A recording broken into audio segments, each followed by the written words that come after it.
நேற்று பின்னேரம் தமிழ் தேசிய பேரவையுடைய பங்காளி அமைப்புகளுடைய தலைவர்களும்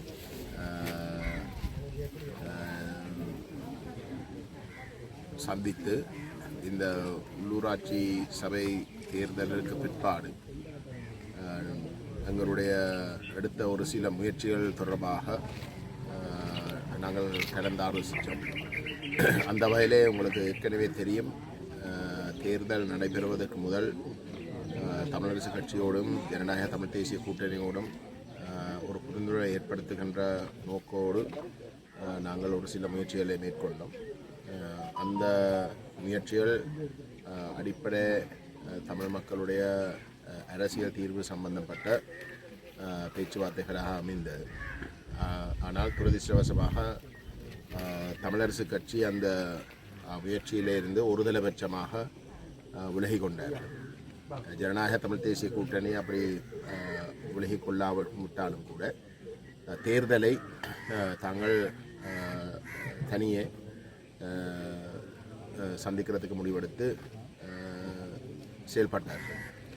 தேர்தல் நடைபெற்று கொண்டிருந்த காலப்பகுதியிலே ஜனநாயக தமிழ் தேசிய கூட்டணி பல தடவைகள் தேர்தலுக்கு பிற்பாடு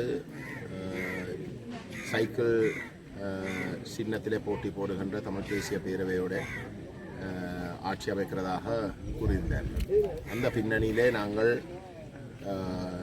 ஜனநாயக தமிழ் தேசிய கூட்டணியினுடைய தலைவர்களோடு நாங்கள் பேசி கொள்கை அளவிலே ஒரு இணக்கப்பாட்டுக்கு வரலாமாக இருந்தால் அதுக்கு பிற்பாடு நாங்கள் தமிழரசு கட்சியோடையும் பேசுவதற்கான ஒரு சூழலை அது உருவாக்கும் என்ற அடிப்படையிலே நாங்கள் அவர்களோடு பேசுவதற்கு கேட்டிருந்தோம்.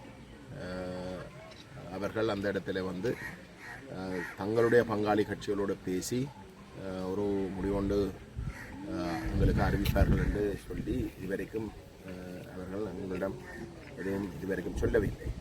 அந்த ஒரு பின்னணியிலே தான் நாங்கள் நேற்றிரவு சந்தித்தோம்.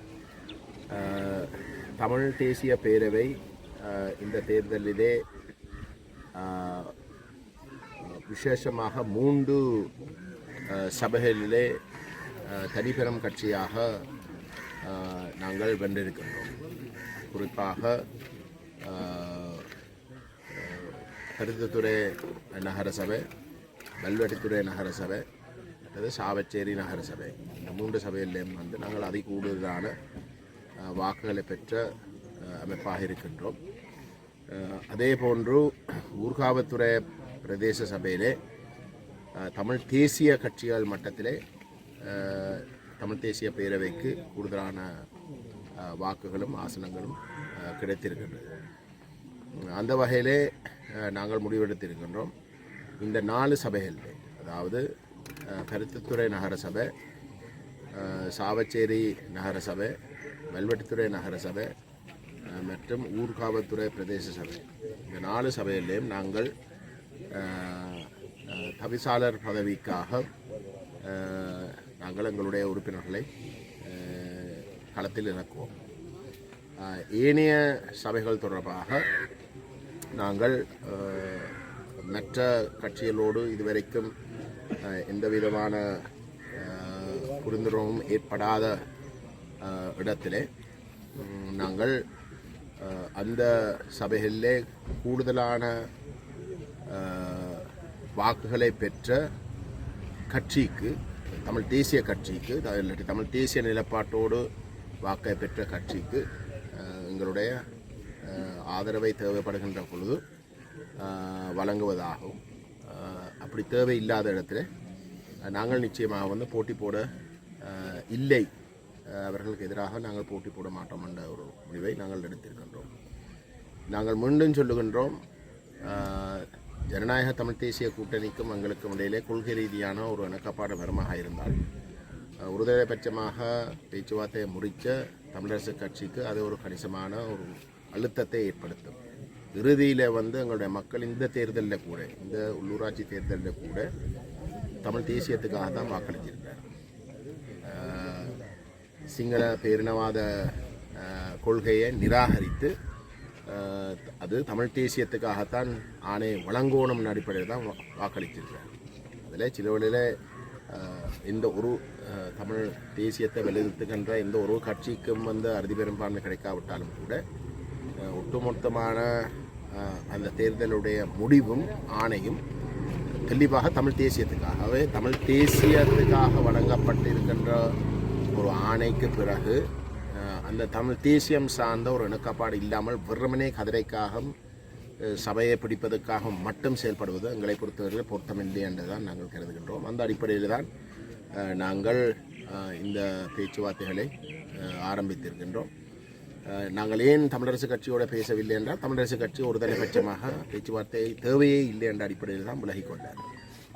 ஆனால் ஜனநாயக தமிழ் தேசிய கூட்டணி அப்படி விலகிக் கொள்ளவில்லை. அந்த அடிப்படையில் தான் நாங்கள் அவர்களிடம் சொல்லியிருந்தோம். நாங்கள் எங்களுக்கு இடையிலே ஒரு புரிந்துணர்வு ஏற்பட்டால் அது ஒரு கணிசமான அழுத்தத்தை பேச்சுவார்த்தையோடு இந்த பேச்சுவார்த்தைக்கு ஒரு இணக்கம் வருவதை விரும்பாத தமிழரசு கட்சியுடைய தலைமைத்துவத்துக்கு அது ஒரு கணிசமான ஒரு அழுத்தத்தை ஏற்படுத்தும் என்ற ஒரு நம்பிக்கையில் தான் நாங்கள் ஜனநாயக தமிழ் தேசிய கூட்டணியோடு நாங்கள் பேச விரும்பினோம். அவர்கள் இதுவரைக்கும் பதில் சொல்லாவிட்டாலும் அவர்கள் இந்த விடயங்கள் சம்பந்தமாக கொஞ்சம் ஆழமாக யோசித்து இது இனத்துடைய நன்மைக்காகத்தான் நாங்கள் இந்த கோரிக்கைகளை இந்த அணுகுமுறையை கடைபிடிக்கிறோம். என்னை பொறுத்தவரையில் தமிழ் தேசியத்துக்கு நீங்கள் நேர்மையாக பயணிக்க தயாரண்டா ஏன் நீங்கள் பேச ஒரு இணக்கப்பாடுக்கு வர முடியாதுன்னு எங்களை கண்டா விளங்கு முடிவுக்கு வந்திருக்கிறதாக சொல்லியிருந்தேன். இதை நீங்கள் எப்படி இதுக்கு பேச தேவையில்லை. நாங்கள் பேசாமலே அந்த முடிவுக்கு தானே வந்திருக்கோம். இதுக்கு பேச்சுவார்த்தை தேவையில்லை. இதுக்கு மக்கள் தமிழ் தேசியத்துக்காக வாக்களிக்க இல்லை என்றதான் எங்களுடைய கருத்து. அதாவது நாங்கள் பேச வேணும், பேசி ஒரு இணக்கப்பாட்டுக்கு வர வேணும் என்ற அடிப்படையில் தான் மக்கள் அந்த விருப்பத்தை ஏற்படுத்தினார்கள். ஆனால் அதை செய்யாமல் வெறுமனே இந்த தேர்தலுக்கு பிறகு முந்தளவுக்கு ஒரு மகத்தான ஒரு ஆணை சிங்கள பௌத்த பேரினவாதத்தை நிராகரித்து 6 மாதத்துக்குள்ளே நிராகரித்து தமிழ் தேசிய நிலைப்பாட்டை வலியுறுத்தி ஒரு ஆணையை வழங்கினது பிறகும் நாங்கள் அந்த அடிப்படையிலே பேசி ஒரு இணக்கப்பாட்டுக்கு வர முடியாது. வெறுமனே ஆசனங்களை பிடிக்கிறதுக்காக மட்டும்தான் நாங்கள் செயல்படுறோமா இருந்தால் புரிந்துணர்வு ஒன்றும் இல்லை, தேவையில்லை. நாங்கள் இவரோடையும் கதைக்காமல் ஒரு புரிந்துணர்வு இல்லாமல் தான் நாங்கள் சொன்னாங்க யாருக்கு கூட கூட இருக்கோ அந்த இடங்களுக்கு நாங்கள் அவர்களை ஆட்சி அமைக்கிறதுக்கு விடுவோம். அதுக்கு நீங்கள் பேசுறது நீங்கள் அதை விளங்கி கொண்டு செய்ய வேண்டிய ஒரு விஷயம். பேசுகிறது என்னத்துக்காக என்றால் அதை தாண்டியும் ஒரு ஆக்கப்பூர்வமான ஒரு இணக்கப்பாடு வருவது என்றால் எங்களை பொறுத்தவரையில் அதுக்காகத்தான் மக்கள் ஆணையை கொடுத்தார். அது நடக்காமல் இருக்கிறது தான் கவலை. நீங்கள் முன்னிறுத்தப்பட்ட சபைகளில் யார் யார் நகர பிதாக்களை முன்னிறுத்தப்படும் அது காலப்போக்கில் நாங்கள் எங்களுக்கு இந்த தேர்தலுக்கு பிற்பாடு இந்த தேர்தல் முறைமையாலே ஒரு சில என்ன சொல்கிறோம் பின்னடைவுகள் என்றால் நாங்கள் எதிர்பாராத ஒரு சில பின்னடைவு. உதாரணத்துக்கு திரு சிவாஜிலிங்கத்தை எடுத்துக்கொண்டால் அவர் தான் எங்களை முதன்மை வேட்பாளர். ஆனால் எங்களுக்கு பட்டியலில் ஒரு ஆசனம் கிடைக்க இல்லை கல்வெடுத்துறையில். அப்போ அப்படிப்பட்ட ஒரு சில விஷயங்கள் இருக்குது. நாங்கள் தீர்த்து கொள்வதற்கு அதையும் தீர்க்கிற வகையில் ஒரு திட்டம் ஒன்று வகுத்து நாங்கள் அந்த எங்களுக்கு வர வேண்டியது எங்களோட மக்கள் கொடுத்திருக்கிற அந்த ஆணையம் பிரகாரம் எங்களுக்கு வர வேண்டிய இடத்துல நாங்கள் அந்த சபையில் கொடுத்தோம்.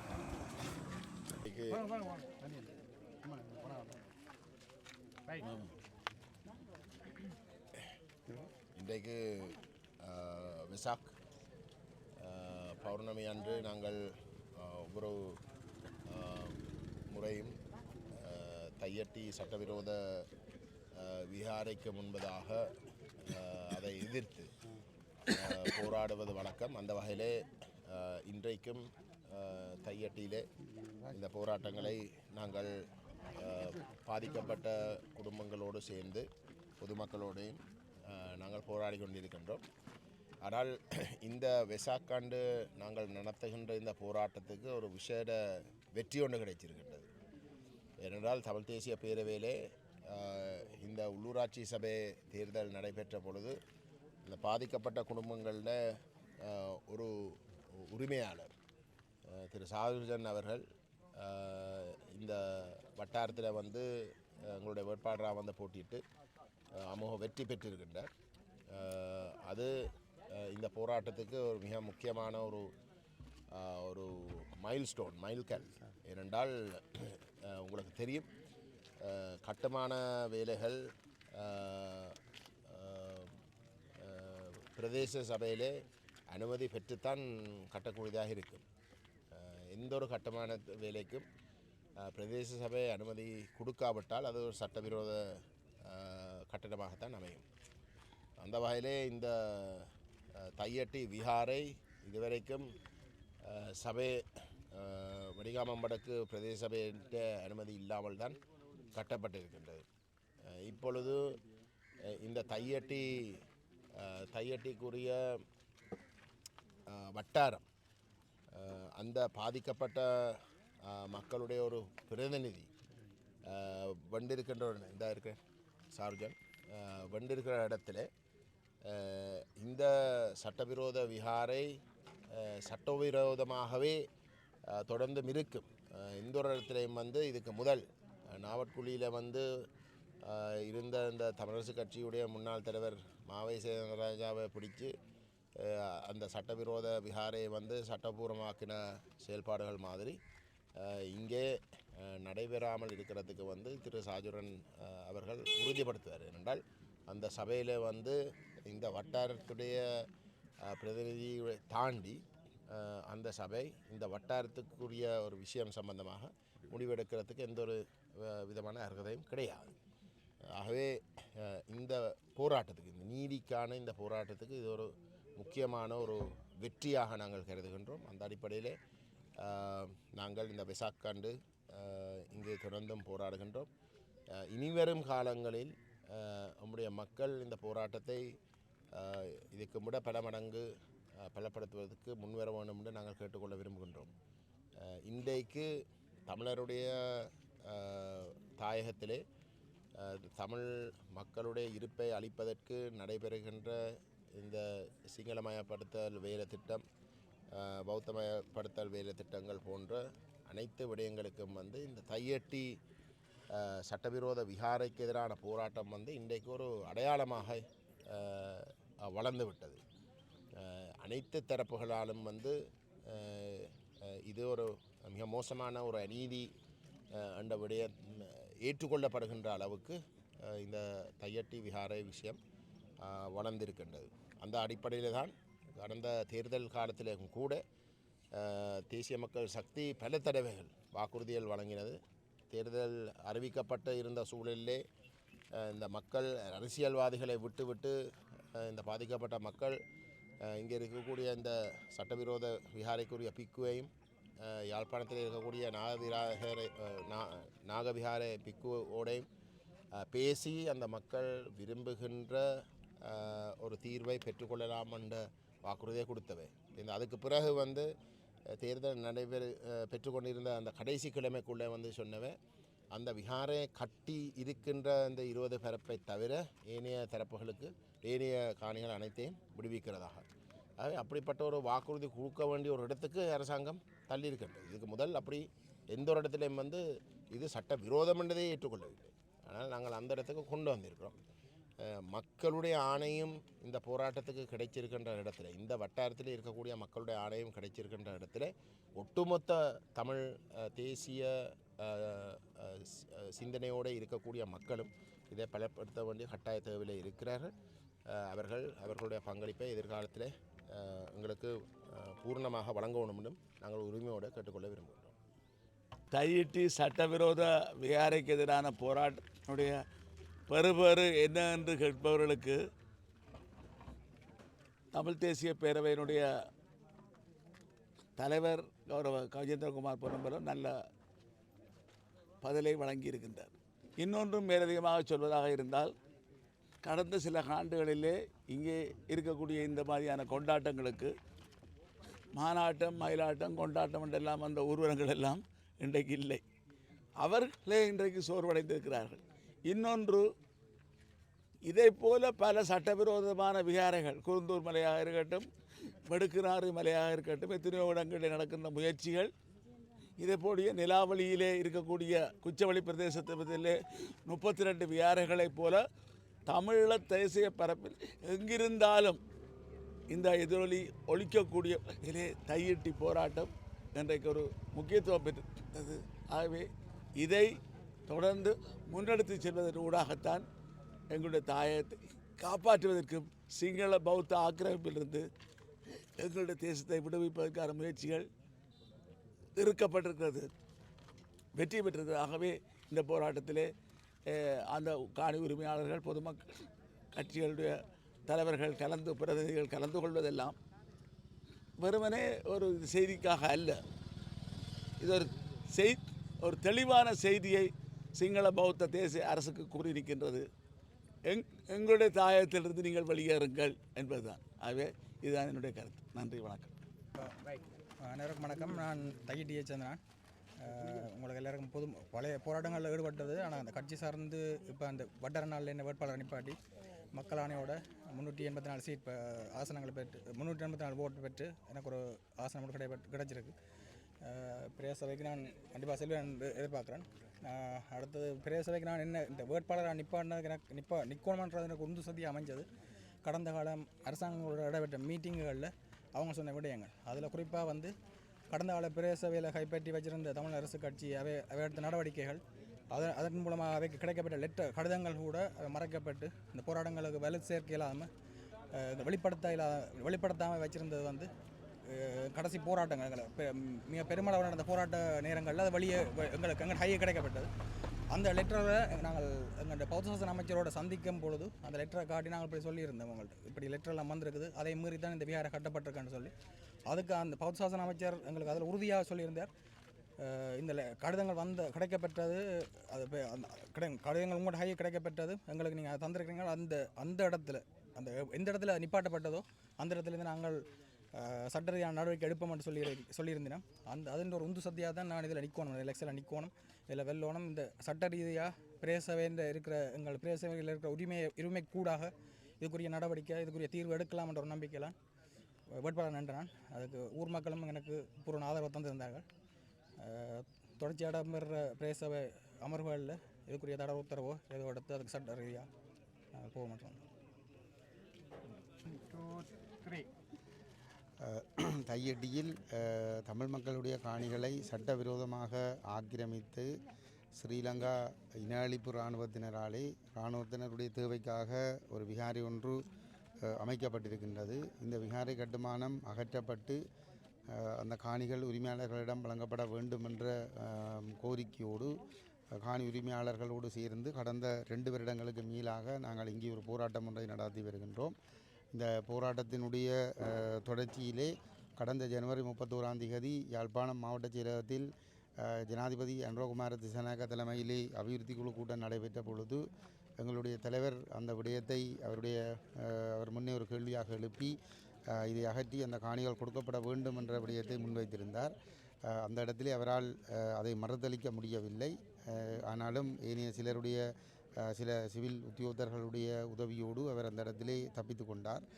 இருந்தாலும் அதற்கு பிற்பாடு இங்கே வருகின்றவர்களுடைய எண்ணிக்கை கணிசமாக குறைந்திருக்கிறது. அதனை விட இங்கே தலைவர் சுட்டிக்காட்டியது போன்று அந்த விகாரை அமைக்கப்பட்டிருக்கின்ற அந்த சிறிய நிலப்பரப்பை தவிர ஏனைய காணிகள் கையளிக்கப்படும் என்ற அடிப்படையிலே அவ்வப்போது செய்திகளும் வெளிவந்து கொண்டிருக்கின்றது. ஆகவே இந்த போராட்டங்களை நாங்கள் தொடர்ந்து முன்னெடுக்கின்ற பொழுது நிச்சயமாக இந்த காணிகளை மீட்டெடுக்கக்கூடிய ஒரு சூழல் உருவாகும் என்று நாங்கள் உறுதியாக நம்புகிறோம். அதேபோன்று தொடர்ந்தும் வெவ்வேறு இடங்களிலே புதிய ஆக்கிரமிப்புகளை நாங்கள் கட்டுப்படுத்தக்கூடியதாக இருக்கும் என்று நாங்கள் நம்புகிறோம். இப்பொழுது நாங்கள் ஒரு உள்ளூராட்சி தேர்தல் முடிவடைந்து ஒரு 5-6வது நாளிலே நாங்கள் இன்று இங்கே கூடியிருக்கின்றோம். இந்த பௌர்ணமி தினத்திலே, இந்த வெசாக் தினத்திலே நாங்கள் இந்த போராட்டத்திலே தையடியில் ஈடுபட்டிருக்கின்றோம்.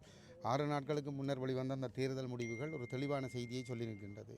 அனுரகுமார திசாநாயக்க ஜனாதிபதியாக வருகிற பொழுது தான் இனவாதத்திற்கு இடமளிக்க மாட்டேன், மதவாதத்திற்கு இடமளிக்க மாட்டேன் என்று மக்களுக்கு வாக்குறுதிகளை கொடுத்திருந்தார்.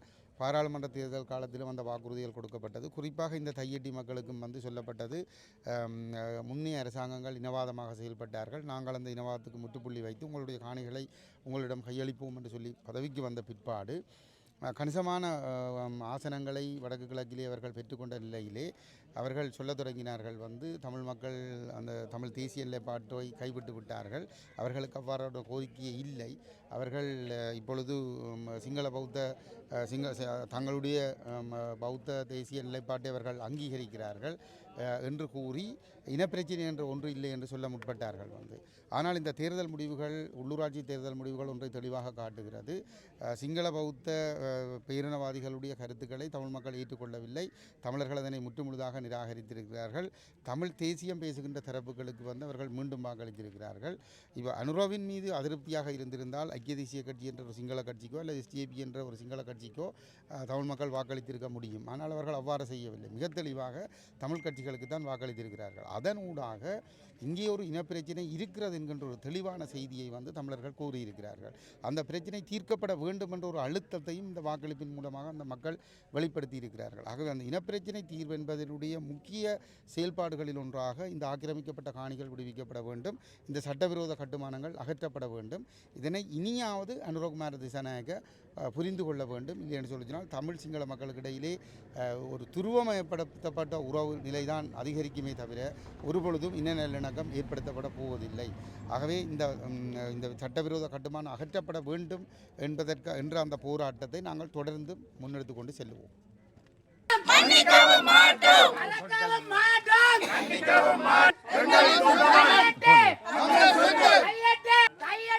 தமிழர் சொத்து